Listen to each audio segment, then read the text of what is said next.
Disney, Ford, Hilton, Jordan. You maybe realize that those names of companies are also the names of people. Some people really manage to make a name for themselves in our world, don't they? So what about you? I'm guessing that you don't have any illusions of reaching a level of notoriety like that, and yet it's very natural for us to assume that if our lives are going to make a difference, at least a few people are going to remember our name. Today I want to talk to you about someone from the Bible who had managed to make a name for himself, but in a rather interesting way. His given name was Joseph, but we're told that the apostles had given him a nickname. They had nicknamed him Barnabas, which means son of encouragement. Today we'd probably say Mr. Encourager.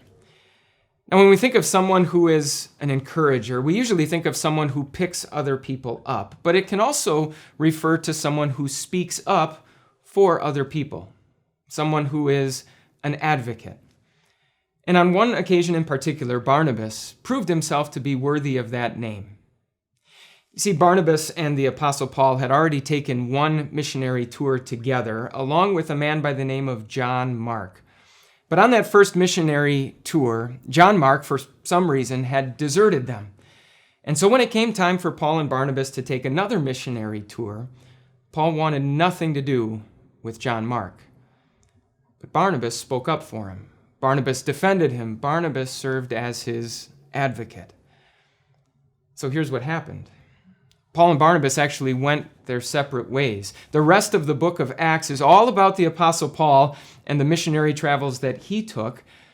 Meanwhile, Barnabas and John Mark went off together, and even among the two of them, it was John Mark who became better known. We know John Mark from the book of the Bible that's named after him. We call it the Gospel according to Mark. So Paul and Mark end up in the Biblical Hall of Fame, and Barnabas, Mr. Encourager, he just sort of fades into the background. In a world where everyone is busy trying to make a name for themselves, working hard at making a name for someone else seems to be so counterproductive.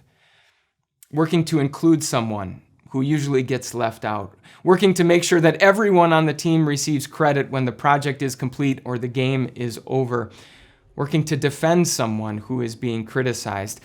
It's hard to see how God could use those small acts to have a big impact. But realize that whenever we serve as someone's advocate, we are doing the work that God himself loves to do. When Jesus described the work that the Holy Spirit was going to do, he called him an advocate. It's the Holy Spirit's job to speak to us about God.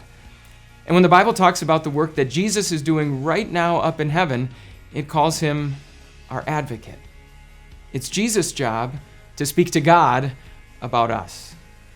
1 John says this, "If anybody does sin, we have an advocate with the Father, Jesus Christ, the righteous one."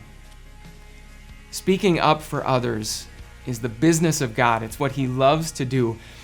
And so if you're looking to make a name for yourself, work hard at making a name for someone else.